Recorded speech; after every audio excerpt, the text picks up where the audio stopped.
Raise your right hand and repeat after me. I state your name. Do solemnly swear. To support and defend. The Constitution of the United States. Against all enemies. Foreign and domestic. And to bear true faith. And allegiance to the same. That I will obey. The orders of. The President of the United States. And the orders of.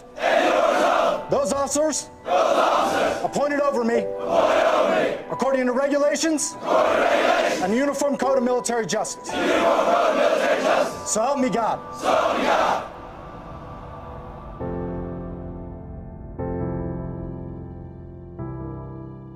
Throughout the history of America, soldiers have fought in war after war to preserve freedom for all Americans.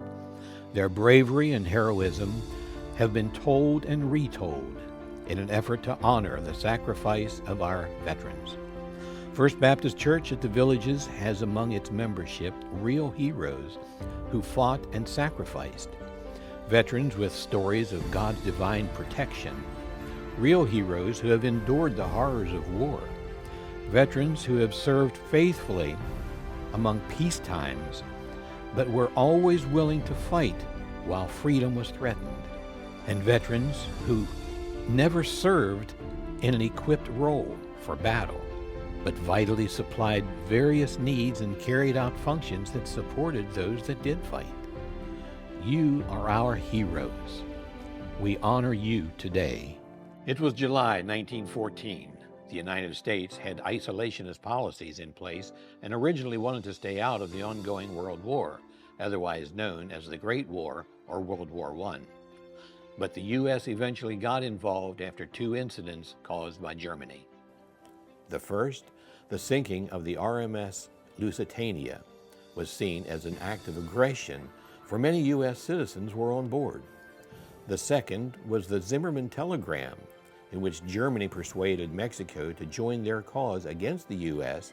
and in return would get back territories lost in the Mexican War. The telegram was intercepted by Great Britain and shared with the U.S., causing the U.S. to officially join the war in 1917. Tell me about your grandfather.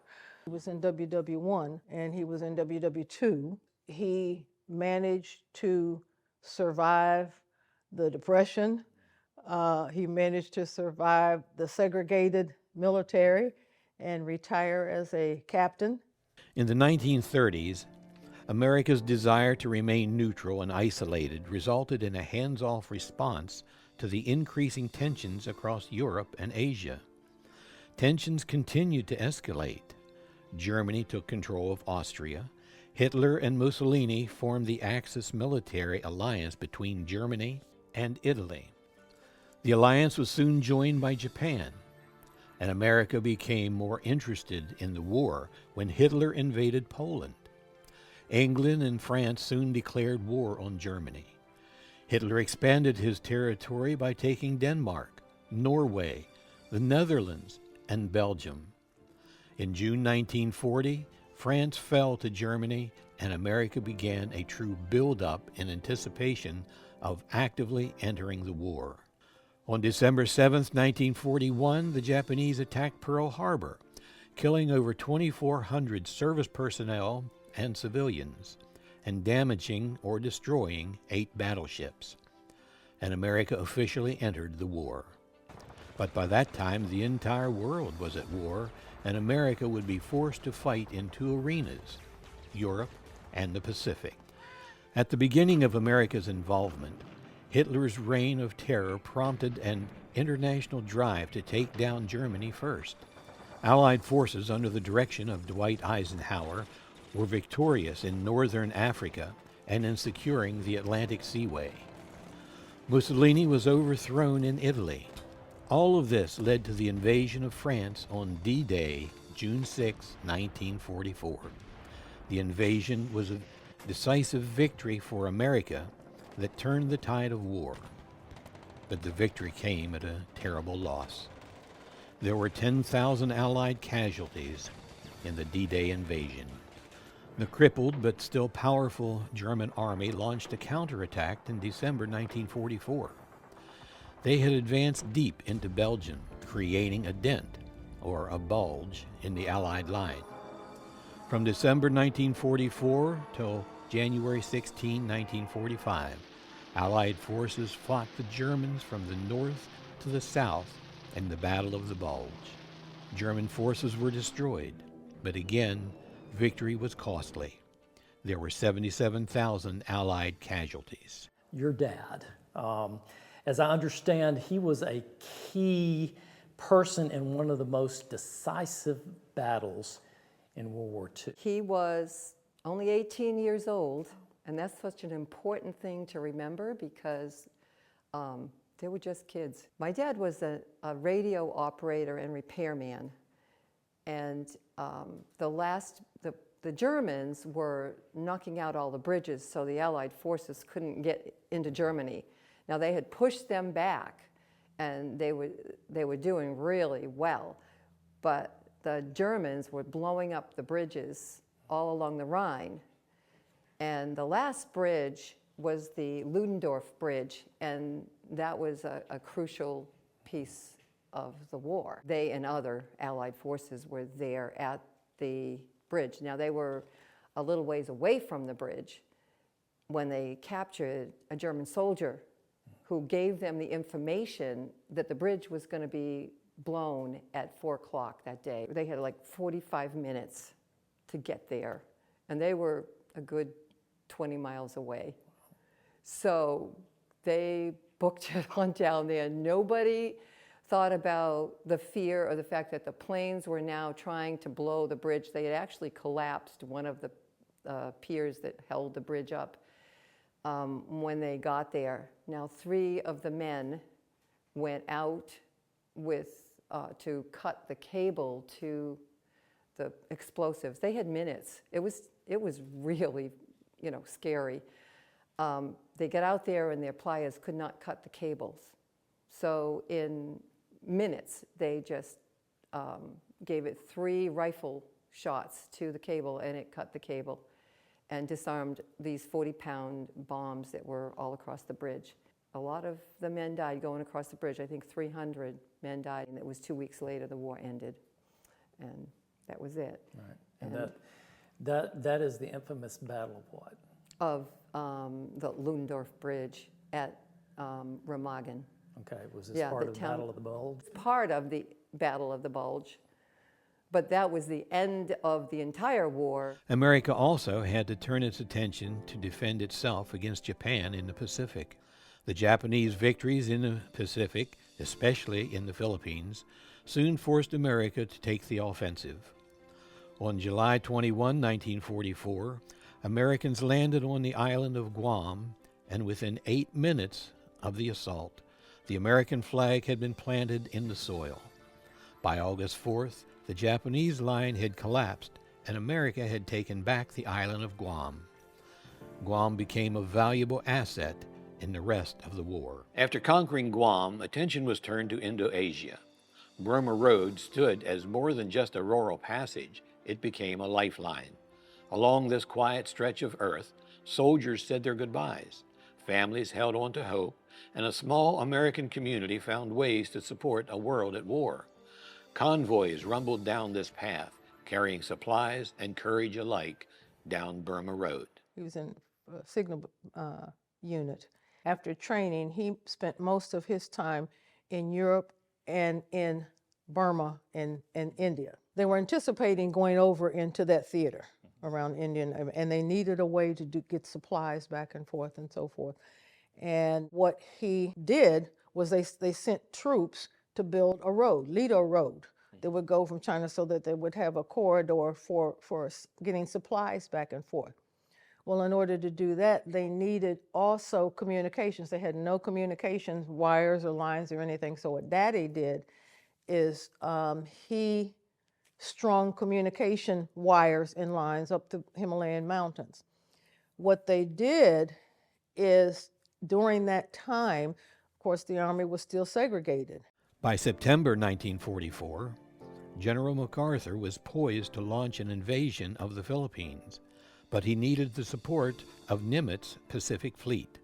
After a period of indecision about whether to invade the Philippines or Formosa, the Joint Chiefs put their support behind MacArthur's plan. On October 20, 1944, a few hours after his troops landed, MacArthur waded ashore onto the Philippine island of Leyte. That day, he made a radio broadcast in which he declared, "People of the Philippines, I have returned." In January 1945, his forces invaded the main Philippine island of Luzon. In February, Japanese forces at Bataan were cut off, and Corregidor was captured. Manila, the Philippine capital, fell in March, and in June, MacArthur announced his offensive operations on Luzon to be at an end. I want to talk a little bit about your dad, Mac. I'm not quite sure how General MacArthur and my dad met officially, but General MacArthur really took a liking to my dad, and from then on, he was appointed General MacArthur's driver. Actually, my dad and several other of the soldiers built the planks that General MacArthur would walk on so he wouldn't get his trousers wet, but invariably that did not happen.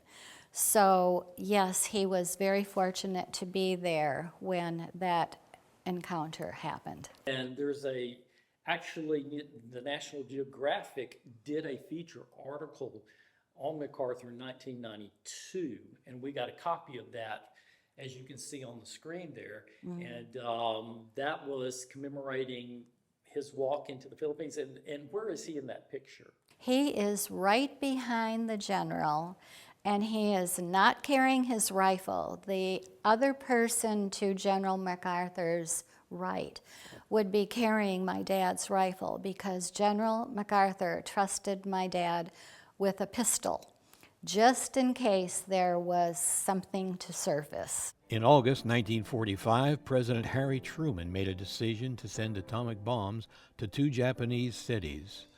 Hiroshima was the first target on August 6th, followed by another bomb on the city of Nagasaki on August 9th. Over 100,000 Japanese were killed instantly. On September 1st, 1945, Japan unconditionally surrendered. By the end of World War II, over 12 million American soldiers had joined or been drafted into the American forces. After World War II, the 38th parallel was the dividing line separating North and South Korea. In 1950, North Korea pushed below the 38th parallel and invaded South Korea. This was the spot that ignited the Korean War. In June 1950, President Harry Truman sent in American troops to defend South Korea. General Douglas MacArthur led an amphibious assault at Enson. The territory to the 38th parallel was regained. The two armies continued to fight for this position for years, until the war was officially ended when President Dwight D. Eisenhower signed an armistice in July of 1953. Over 54,000 died in the Korean War, but the pre-war boundary between North and South Korea was reestablished. With Russia and the United States only 2 miles apart, critical intel was needed to help defend our freedoms. Some of the most important pieces come from the intelligence our soldiers collected both here and abroad, from land to sea to skies. But during basic, they give you a battery of tests. I came up to be a airborne radio operator. Now, when I got to Eglin, they asked me what I did, so I figured the Air Force knew what they were talking about, so I told them I was a radio operator.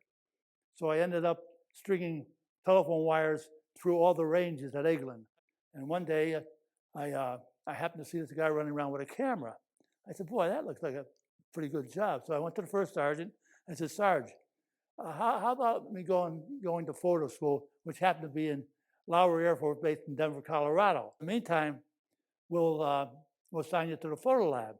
So when I got to the photo lab, my job was putting cameras and the gun cameras on the fighters. When a fighter goes up and shoots a machine gun, every 12 bullets a tracer, and the camera picks them up and sees where they're going. But in order to do this, I had to set up the generator and get in the cockpit, and I was scared. I was scared. I was 18 years old, and I was scared I'm going to touch the wrong button and go shooting out of that son of a gun. I got on a troop ship, the USS President Jackson, which was a troop ship out of the First World War. We looked like a bunch of immigrants getting off because it was 56 below in Fairbanks and Ladd. I went to our barracks, and they asked me what. Now I'm a little smarter now. They asked me what I did. Now I told them I was a photographer. I'm a little bit smarter now. So I told them I was a photographer, so they put me in a photo lab where I went on-the-job training to be a photographer. We did everything up there. We took pictures of car accidents, and we also took pictures of plane crashes. A plane crashed up in Little Diomede. Now, Little Diomede, I think it's out in the Siberian Ocean. There's Little Diomede and there's Big Diomede. One's American and one's Russian. Just to take aerial photographs. And somebody would want something mapped. So we would go up in the L-20 and the camera was mounted in the bottom of the plane. Most of that stuff was top secret, so we didn't know what we were taking pictures of. But the pilot, he would fly the route and he would tell us when to turn the camera on and when to turn the camera off. Even though you weren't in Korea, you weren't in the combat zones. Right. You still had a critical job to do. You know, I really don't, because that was all top secret, so I really didn't know. I only had a secret clearance. In 1954, France was fighting communist rebels from Ho Chi Minh in Vietnam. President Eisenhower explained that even though Vietnam seemed insignificant, Indochina was actually strategically important, because if Vietnam fell to the communists, communism would spread. America began its role in Vietnam by sending financial aid and military advisors to assist France. But what began in such a small way resulted in a total of 2.5 million American troops being sent to Vietnam over the next 20 years. So first I want to take us all the way back to the early days of Vietnam. Okay. All right? And I want you to tell us about the time you were an airborne ranger. Okay, well, when I first went into the Army as a regular Army officer, we were required to go either airborne or ranger or both at that time. It was interesting, especially since I had never been in an airplane before to go up and to jump out. But that was interesting, and you're wearing your airborne wings and ranger tabs and things of this nature. Your troops already know that you are one of the few that have made a unique cut in the Army. When I went off to Vietnam as a young infantryman, when I got off the aircraft, walking down the ramp, I looked over at the hangar, and I had never seen anything like it. The hangar was full of caskets draped in American flags. What a first impression going into a battle zone. So that was my initial introduction into Vietnam. I became the commander of the Quick Reaction Force. One of our helicopters went down for whatever reason. We went in to make sure that those Americans on board were safe. I was blessed as a colonel in the Army, having served in 3 conflicts from Vietnam to went to Noriega and Panama, and then in Desert Storm, to have brought home every one of my soldiers alive. The Vietnam War caused a great division among the American population. College students fought against the war through campus demonstrations. But despite the protests, the war escalated in 1965 when the Viet Cong attacked Marine barracks at Pleiku, killing 8 and injuring over 100. President Lyndon Johnson then ordered American forces forward, hoping that the Viet Cong would realize America's resolve and would withdraw. But instead, it seemed to motivate the Viet Cong, and the war then escalated. By 1968, there were more than 500,000 troops ordered to Vietnam. From that time until 1973, the fighting continued, as did the violent protests to the war in Vietnam. Prior to coming here to Florida to our church, you served in Vietnam, 2 tours. Tell us about your first tour. Well, the first tour was in 1966. It was pretty early in the campaign, and I was a young lieutenant. I went over there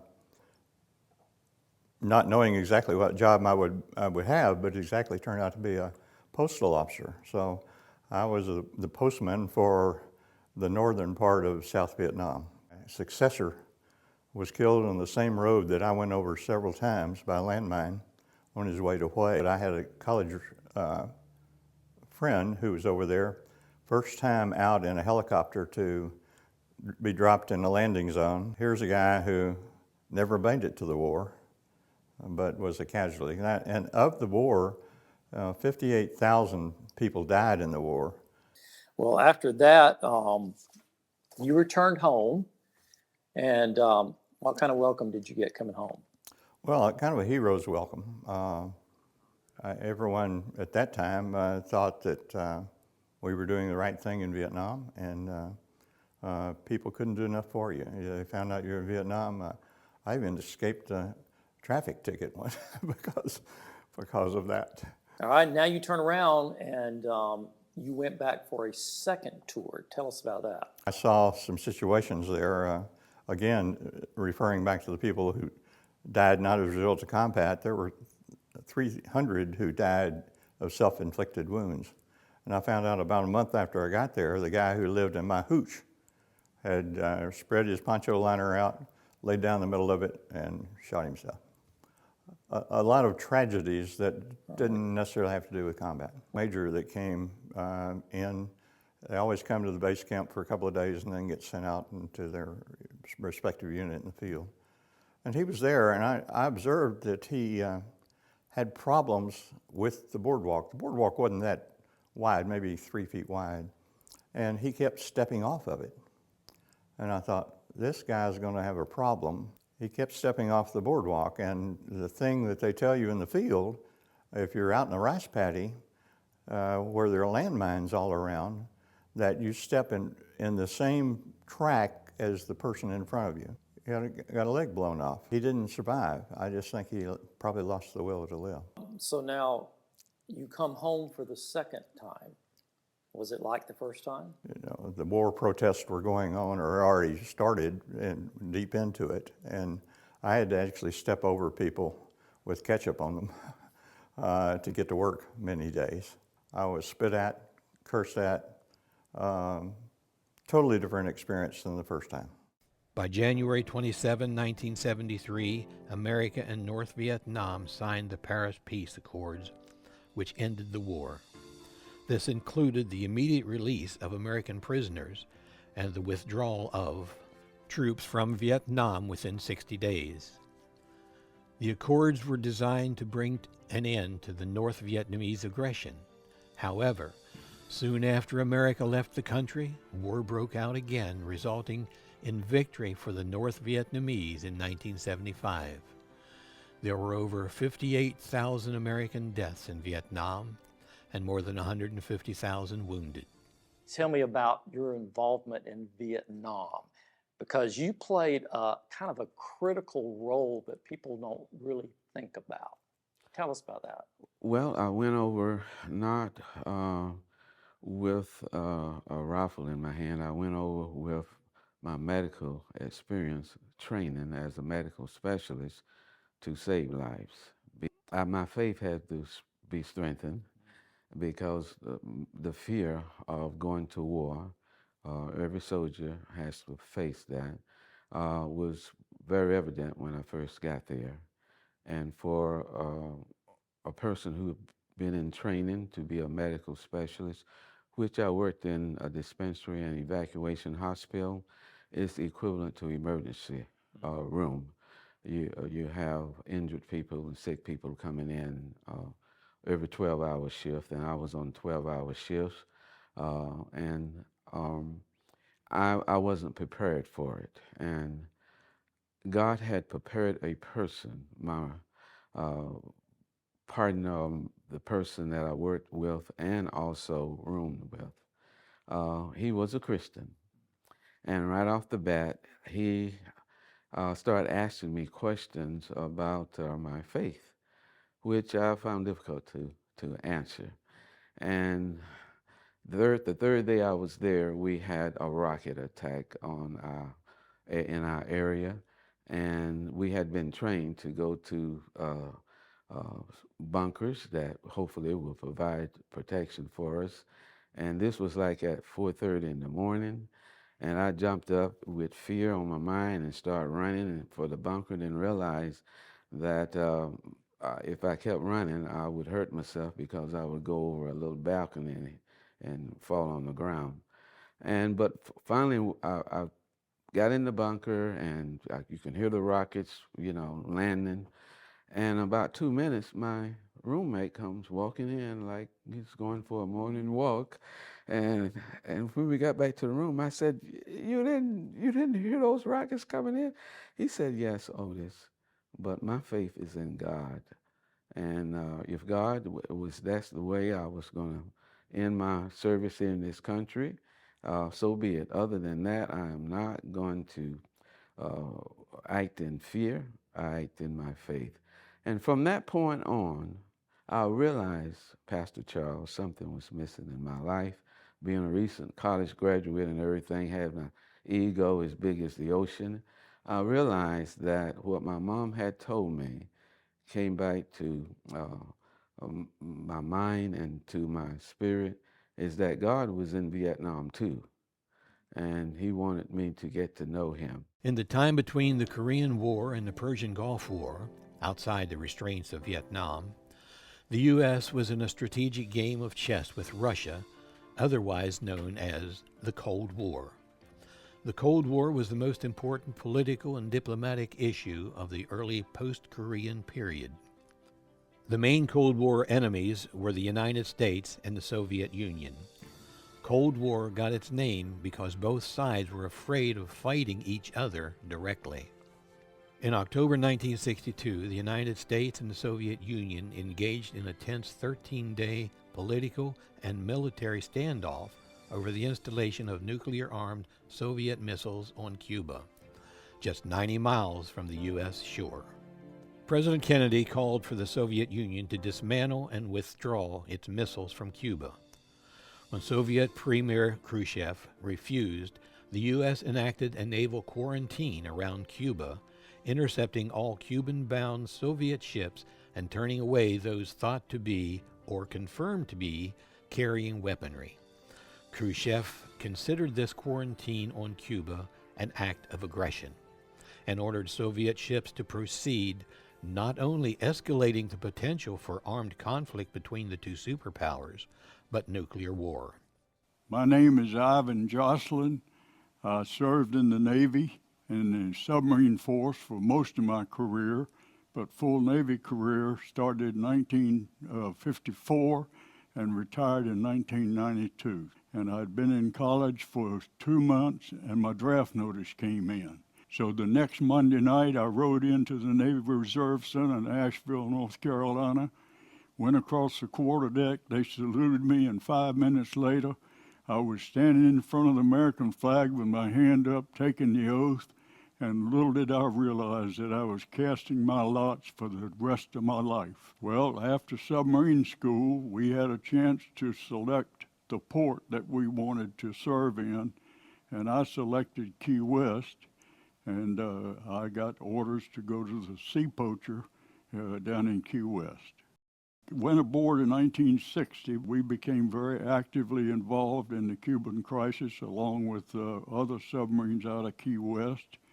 But we had been hand-selected for a special mission that none of the other submarine skippers or submarines knew about, and only 3 of us on board the submarine knew what the mission was, and that was the commanding officer, the executive officer, and chief of the boat. I should have said there are 4 of us, and I was the first lieutenant and the weapons officer.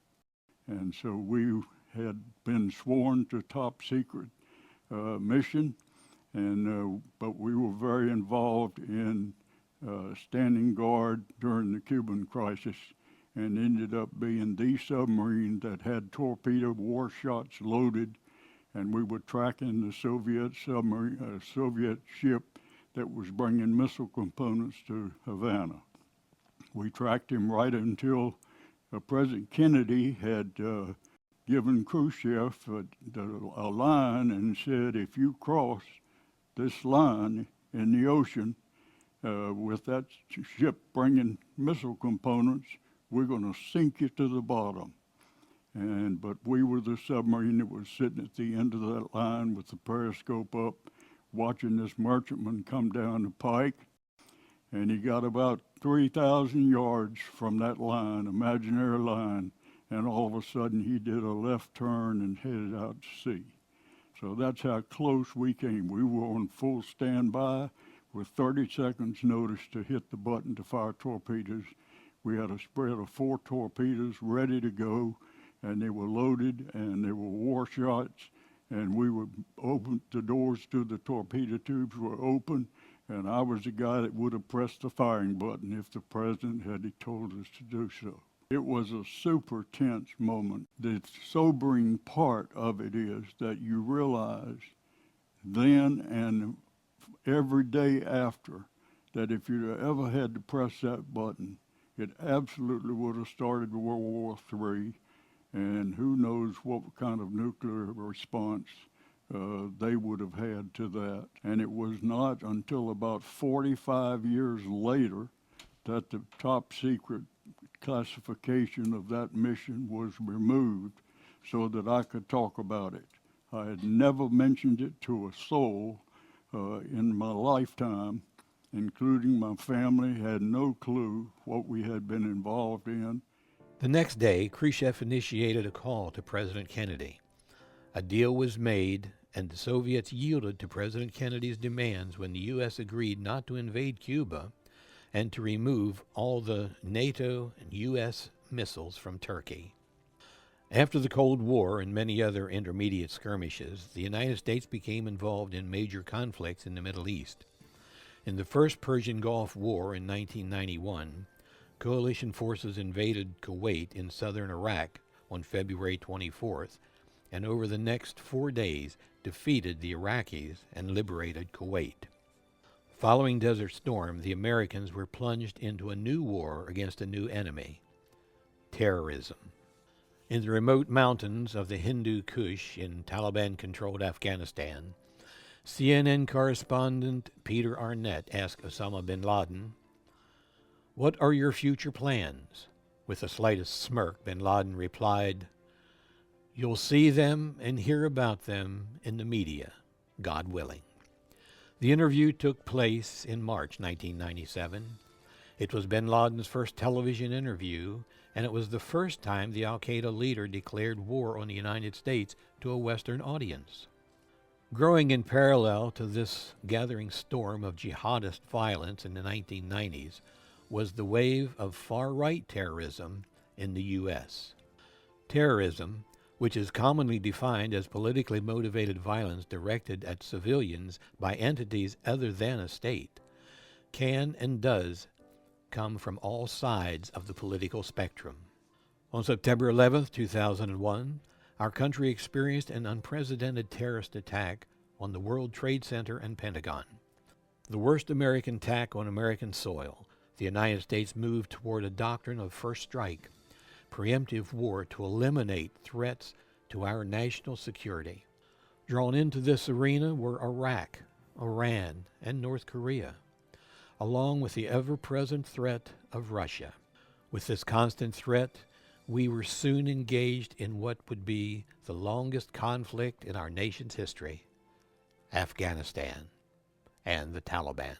So, I mean, you just got a long legacy. I mean, your grandfather, your father, and your daughter, but your daughter Yes. is involved in the military. Yes. Can you tell us about that? She went to college on a ROTC scholarship. She went to airborne jump school. Her first assignment when she got out was up on the DMZ in Korea.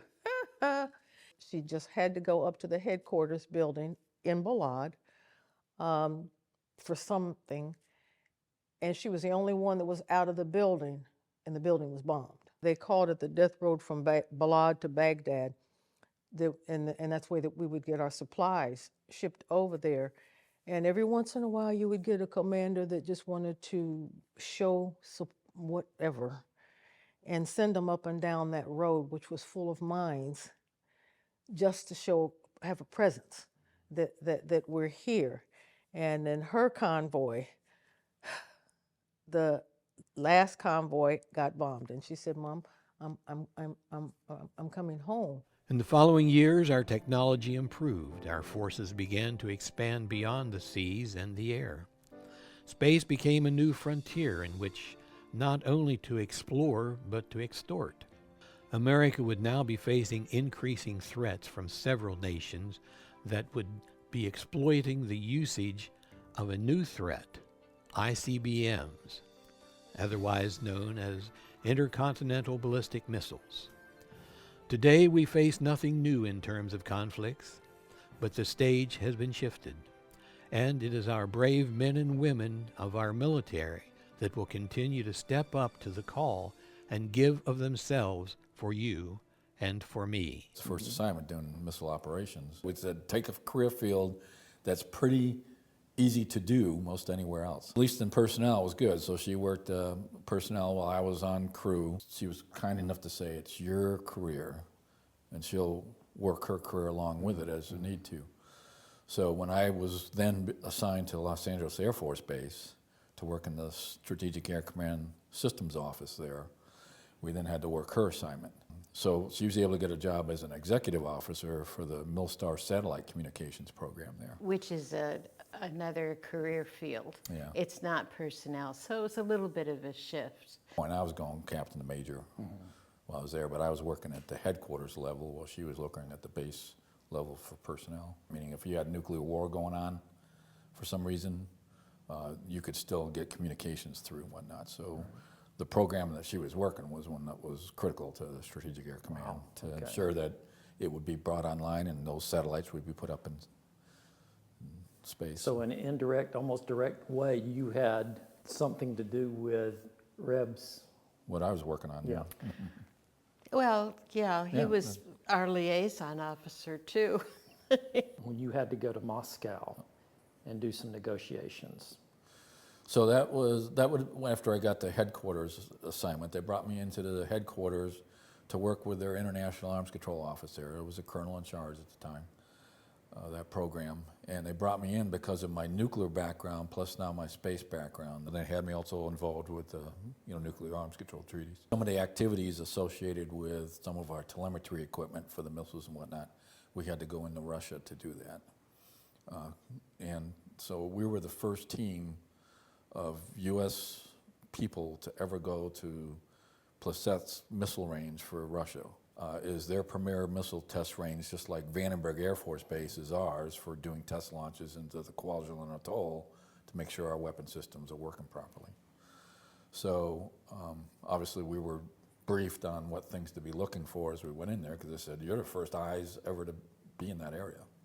So we went in there, did our negotiations, saw the equipment, they saw our equipment, whatnot. And it was an interesting environment to see. Like, I was shocked at the environment because you're going, if this is their premier test range, you would think everything would be like top notch. You felt like you were back in the 1950s. Wow. I saw, on a Sunday where they let us stroll, they kept us in control. They weren't going to let us see a lot of things. And in fact, we heard a launch, and I looked at a couple of the Russian folks that were there, and I just sort of smiled at them, and they just sort of smiled back like, yeah, you weren't going to take us out to see that launch, were you? But anyhow, what you see was families going out there. They got the old wooden sleds and whatnot, and you're going like, wow, I just felt like you were back in the 50s for a test range. It was like that. Our veterans throughout the years not only prepared and fought for our freedom in battles around the world, but many had other vitally important roles that supported those that did. From researchers to preventative techniques, to mental and health support, and even paying our brave men and women who deserved so much more than they received. These veterans receive our recognition and thanks just as much. I was in the Navy from 1951 to 1952. At that time, my husband sat behind me in the dispersing office at our desk, and I audited he would type the pay records. Whenever you were transferred, you carried your orders and your pay record at that time. This was before computers. And we could not erase or anything, so we learned how to use a razor blade to correct our mistakes. And whenever you were transferred, you always took your pay record with you. I know you didn't see battle in Vietnam, but you had an interesting job that, even though obscure it may seem, it was vital to an extent to the war.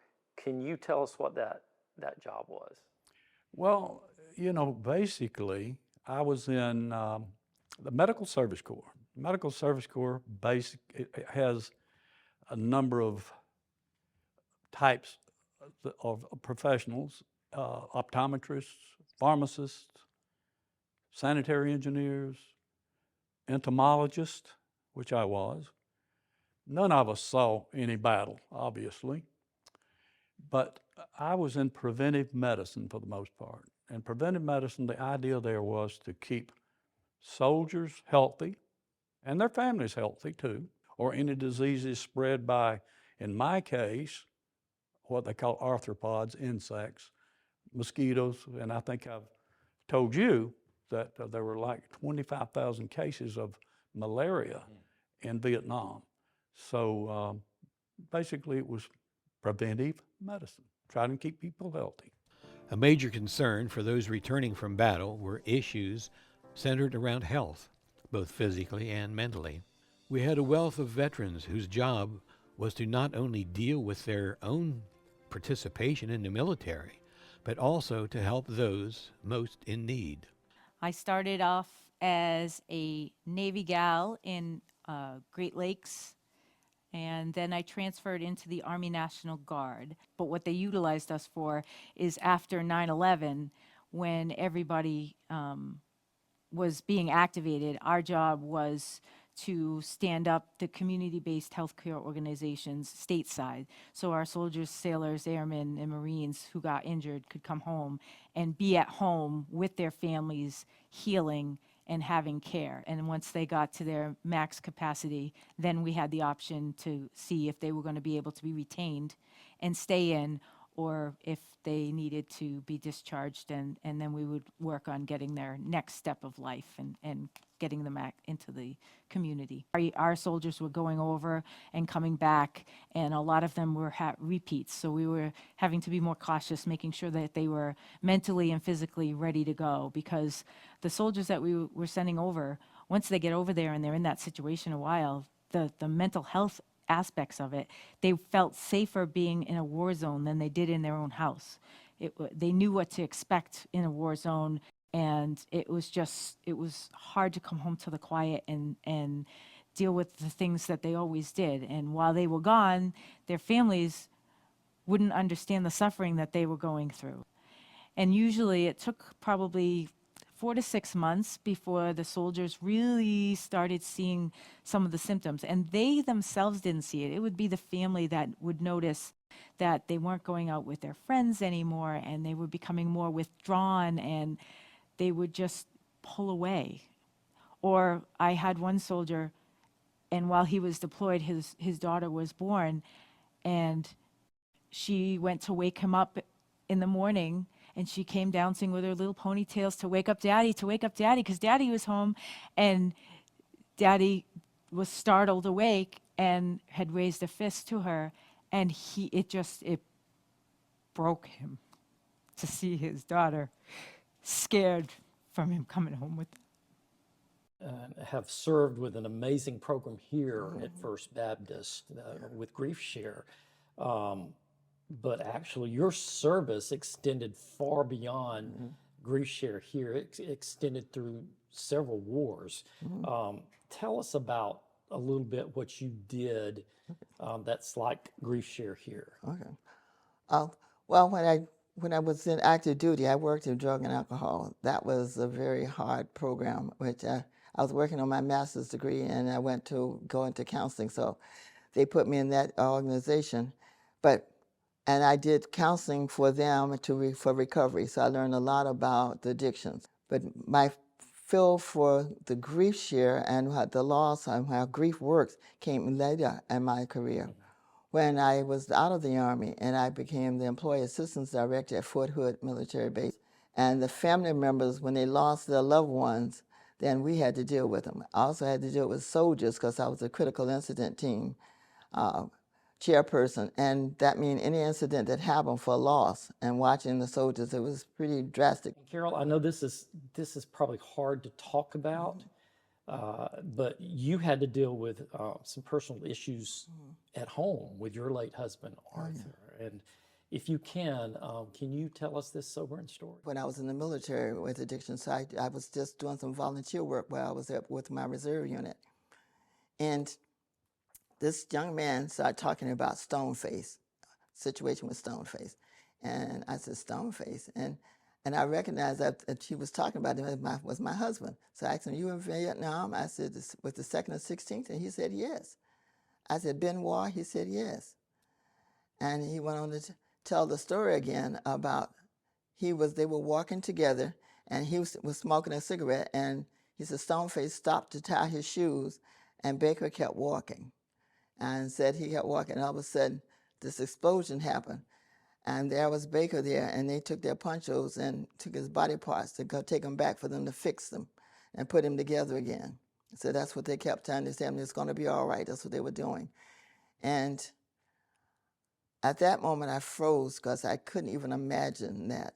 And we stopped the session, and I talked with my co-facilitator, and I was crying, and I was very upset that my husband never mentioned this. It's never gone on. I had no indication. So he just told me, he said, I wanted to confront Arthur about it, and he told me, he said, you cannot do that. You know, the first rule of counseling, you never open up a box that you can't close. He said, he's found a way to deal with it. Let it stay closed. Aside from the direct military involvement, we have veterans that supported, trained, and even instigated the involvement of our military that continues to be world-leading. We say thank you to those too. You worked for the Department of Defense. Yes. As a teacher. Correct. Where at? Germany and throughout Europe for 14 years, and then Asia, in the Asia Theater for 7 years. When we have troops or airmen or sailors stationed any place in the world, we must provide for them everything that they would have would they be in the United States. If I have a child that was in my classroom in Japan and they transfer in the middle of the year to Germany, they have the same curriculum. 1975. Okay. The Army thought I was the right guy to be selected to go there and develop a program to successfully integrate women into the academy. Because no or very few men felt that women belonged in the military, one, and in the combat arms, two, no way.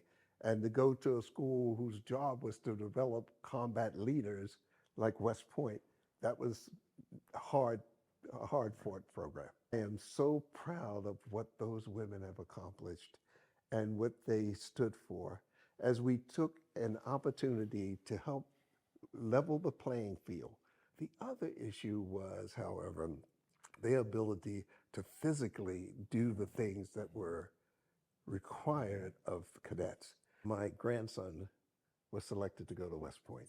And when he went to his orientation, he asked me to go up with him for the orientation, and I did. At the closing ceremony, the master of ceremony stood up and said, "We have a special guest here." And everybody's looking around to see who this is. And he said, "We have a colonel here who was responsible for the first women coming into West Point. And we want to thank you for that." They said, "But we really have something really special for you today."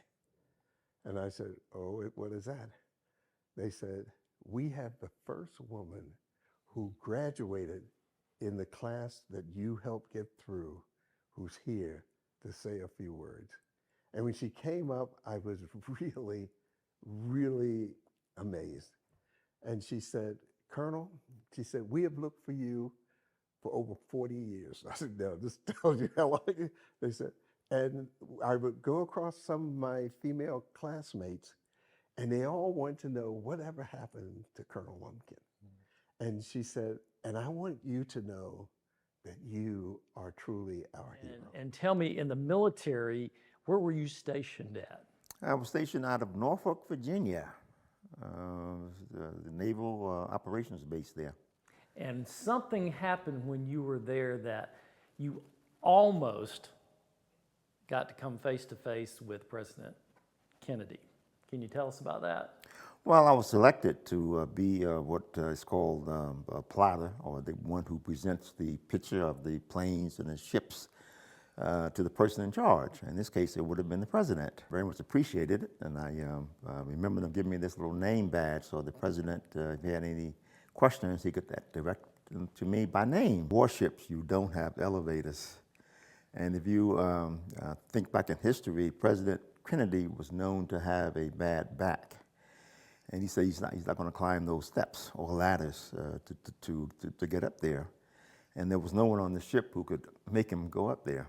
And so he did not come. They give us, like I said, the name badge, which I still have. And I still remember one thing about that name badge. It has a little bit of paint on it. Because even though the whole ship had to be in our best uniforms, what's called our dress uniforms, and that's dress blues, with the white stripes on the collar and whatnot. When one of the officers noticed that there was a place that needed to be painted, so he had all the members of my division go down and paint that spot. And I'm painting in my dress blues, and I get a little paint on that little name tag. The paint is still there. It's a small spot, but it is still there. But I won't forget that. It was in the Pentagon, and I became General Colin Powell's briefer in the Pentagon. And that was an interesting time in my life. I was his briefer for almost 2 years. And I watched him. Everyone wanted to know, are we best friends? And I said, well, I would like to say yes, but it's not so. I was just his briefer at the time. But in the way that particular process worked, there's something in the Pentagon called the tank. And the tank is only occupied by the various service chiefs, the 4-star generals that run each service.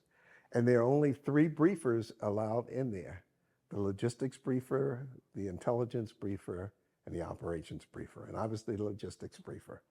And as I sit there, I learned so much over time from these individuals whose job was the leadership of our nation.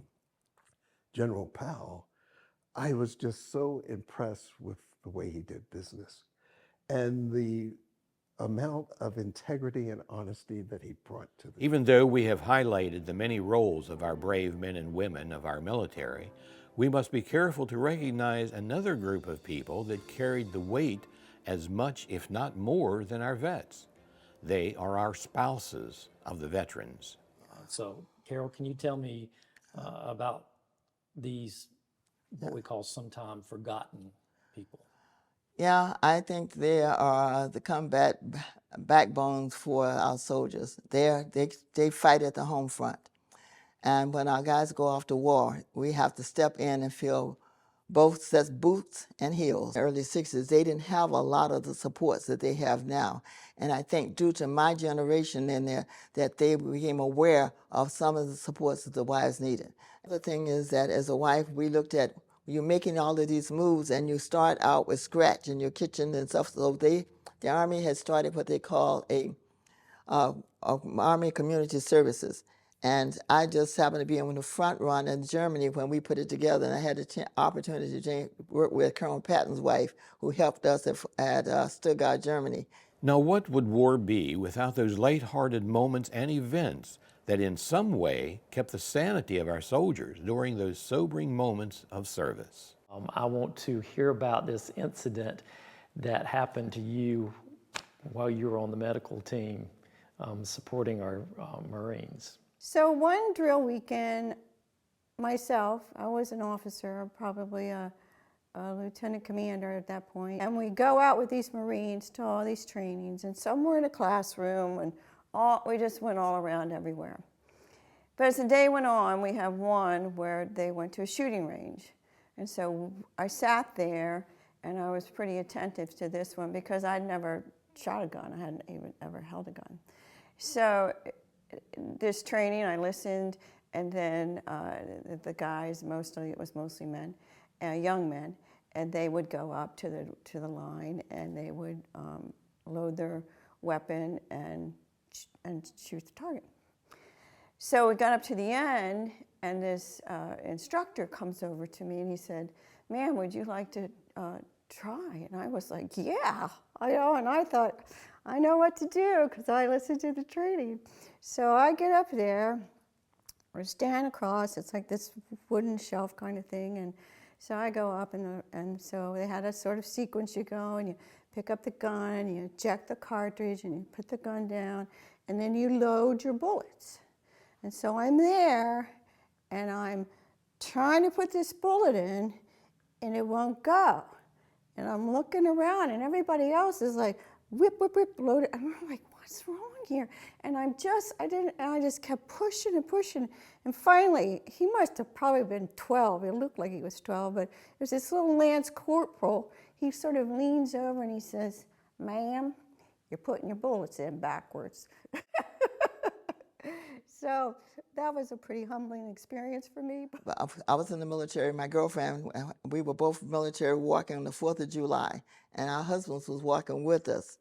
And you know how they shoot off all the fireworks on the 4th of July? And all of a sudden, the fireworks went off, and both of them hit the ground and rolled over next to the wall. And Pam and I were standing there because we were not Vietnam veterans, active duty type stuff. And we looked at them, "What are you doing there?" And they looked sort of like embarrassed that they had done, but they both hit, immediately, both of them hit the ground and they rolled. And Pam said, "You all better get up off of that ground." He said, "Why did you do that?" And all of a sudden I said, "They're Vietnam vets." And that, because another missile went choo like that. And that's what we thought. But we laughed about it after that, and it was joked with him about it. But he said that was a life-saving skill. If I'm not mistaken, I recall a specific duty that you were given in the Navy. Why don't you tell us about that? I was a second-class sonar technician on a destroyer escort, and we were located in our sonar shack behind the Combat Information Center, which is behind the bridge, so it's up at the top of the ship. I was sitting on watch one night, and a chief from the Combat Information Center popped in and said, "Sonar, it's your turn to make coffee." So the watch leader, who was a first class, looked around, and there's 3 second classes, and I'm the junior. He said, "Wade, you need to go make coffee." I said, "No." "What?" "You need to go make the coffee." I said, "No, I don't drink coffee. I'm not going to make it. Let somebody make it that drinks coffee." So we argued a couple minutes, and finally he said, "I'm going to write you up, and you're going to go to captain's mast." Well, I'd already been to captain's mast. I didn't want to go again, so I said, "Okay, I'll go get it." So I go in, I get the 5-gallon coffee pot, go down, open a door, step through, dog it down, go down a ladder, set the coffee pot down, open a scuttle, climb down through it, take the coffee pot down, pull the scuttle down, tighten it down, do the same thing on the next deck, go down through, tighten everything down, because you got to maintain watertight security. Go around to the next doorway, open that door, step through, dog it down, go down the passageway, because we're at sea. Go through another door, that's a berthing compartment, and it's dark and everybody's asleep, so I got to go through there quietly, dog it down, go through the open door, go into the forward head. I set the coffee pot down in a deep sink. And there's a freshwater faucet and a saltwater faucet. So I filled that coffee pot up with 5 gallons of Pacific Ocean, take it out. Now comes the reason I didn't want to make it in the first place. I got 5 gallons of water. I got to go through all these doors, dog them down, go open the other one, dog it down, walk down this long passageway because we're rolling at sea, and then come to another door, open that, close it down, go up the ladder, bounce coffee pot on the ladder, open the scuttle, and then lift 5 gallons of water, set it up down, go up through the scuttle, close it down, pick it up, go around, go up another ladder, do the same thing, go down through the door, open, dog it down, come in, set the coffee pot down, the coffee mess. Plug it in, make the coffee, turn it on, and then I go back into the sonar shack. After a while, I heard someone say, blankety blank blank, who made this blankety blank coffee? Wade did. What's wrong with it? I don't know, but don't ever let him make it again. I just sat there in the dark and grinned. The last time I made Navy coffee. I understand. In the military, you have got a special, unique story about a person that you met and danced with. Yes, yes. Tell us about that. I was at Clark Air Base, Philippines. It was a DOD show with Miss America and several of the contestants. I went to it just for the fun of it. And then she says, for our next number, we're going to need volunteers and we're going to come out and pick you. So I was sitting like halfway down the aisle and she stopped and she pointed at me and says, I'll dance with you. So an 18-year-old kid got to get up and dance with Miss America, Cheryl Pruitt from Mississippi. All right, now on to the really fun stuff. There was a time when you got to do something really fun, and that was with a very special movie star person. Yes, Bob Hope. Yes. Bob Hope, and who went around doing the military, giving events for the soldiers and military personnel in Vietnam. Eventually, the commander looked at me and says, you're the one in charge of the quick reaction force. You got the task. And so I went over to greet the helicopters. They opened the doors and a couple entertainers walked out. Then all of a sudden I looked, there were 7 of the most beautiful cowboy cheerleaders ever to come off the aircraft. And I looked and they all came off and they gave me a hug and welcomed me in. And I just turned around and looked at the rest of the officers and said, got you. And it was fabulous, you know. And but what was really interesting about that experience, they were supposed to leave our unit and go to another unit to perform. And we get this phone call and it said, please don't bring them because we've been under attack every day for over 2 weeks and we cannot guarantee their safety.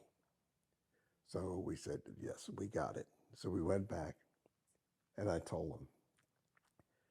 And they all huddled up for a second and they said, look, you and these soldiers and airmen, Marines, and Navy personnel have been fighting this war 365 days.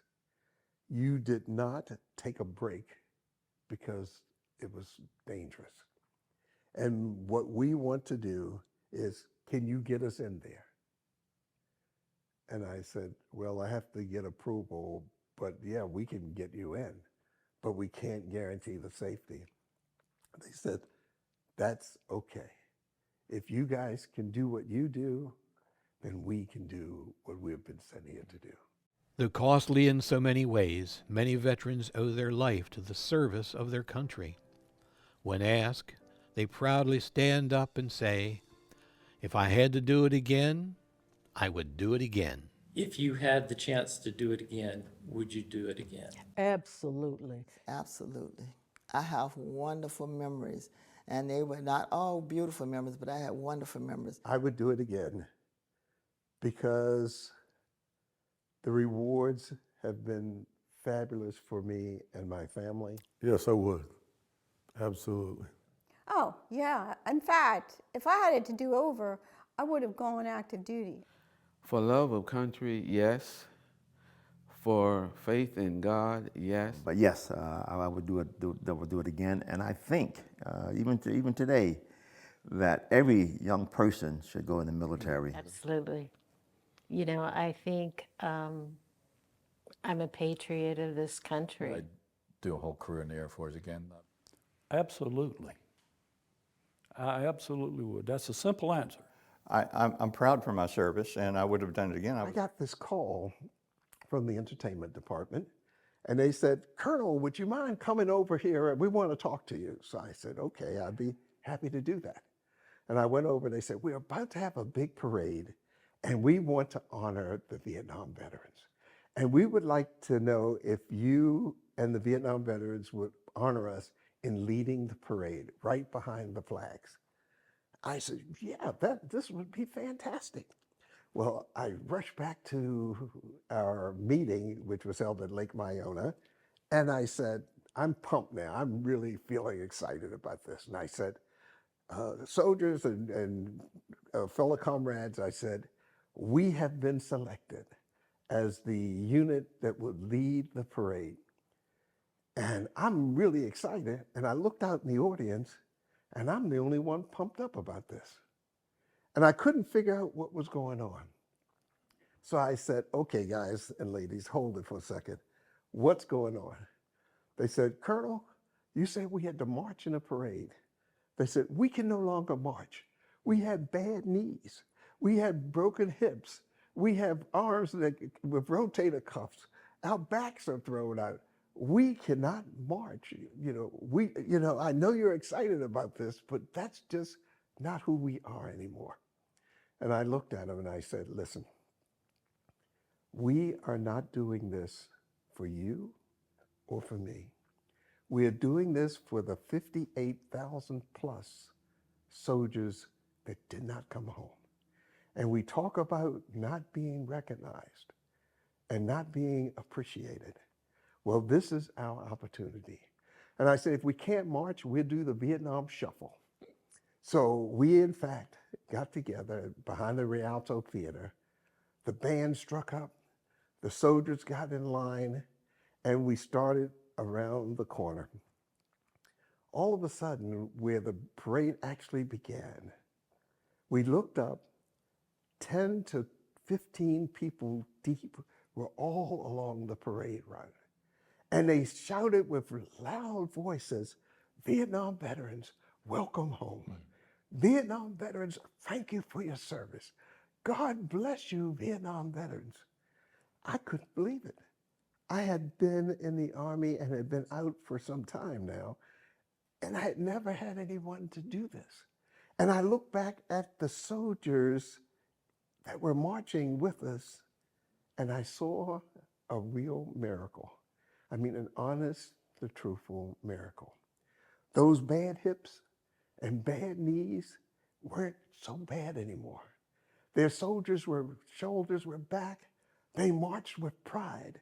I looked and tears were rolling down their eyes because they had never had anything like this. And I am so thankful that Connie bought me these glasses that get dark in the sunlight, because I didn't want them to know that their colonel, who had served in 3 wars, who had served in conflict after conflict, also had tears in his eyes. My throat was filled. And the more we marched, the louder the cheers came. The more people stood to their feet and clapped and made us feel so proud to have been a Vietnam veteran. And when we got back to the assembly area, my soldiers looked at me and I looked at them. They saluted to me. I saluted back. We didn't say anything. We just went home. Like the veterans who had gone before them, Americans still serve in harm's way to protect us even today. Our armed forces risk their lives to secure our freedom. It's been said that freedom has special taste to those who have fought and almost died, that the protected will never know. Surely that statement is true. Only those who have been willing to sacrifice everything for the cost of freedom can completely understand its value. For those of us who have been protected, those who live freely today because of our valiant soldiers, those of us who enjoy America, the beautiful, and can pass freedom down to our children, we honor you. We truly appreciate you for serving. We appreciate you and your families for the sacrifice you made. We don't say it nearly enough, but we thank you. We thank you. Thank you.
celebrate Veterans Day on the anniversary of the armistice that ended World War I.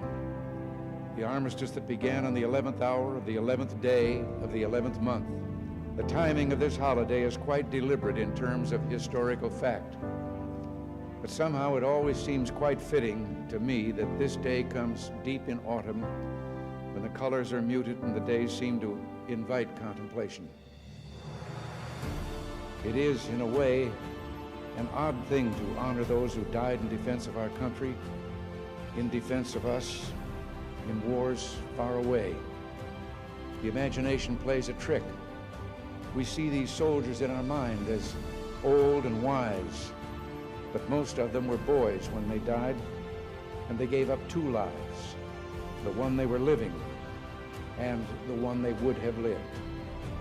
When they died, they gave up their chance to be husbands and fathers and grandfathers.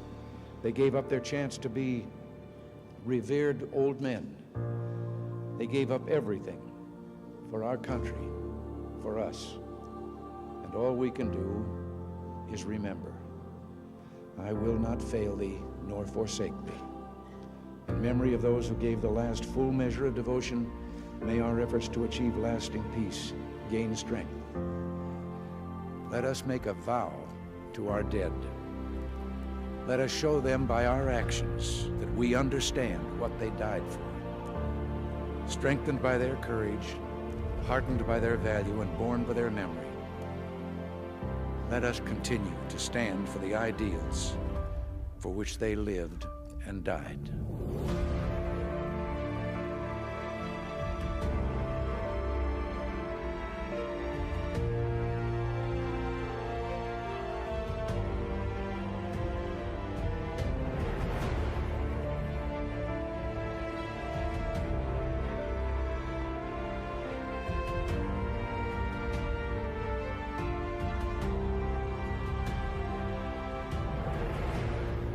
In the long history of the world, only a few generations have been granted the role of defending freedom in its hour of maximum danger.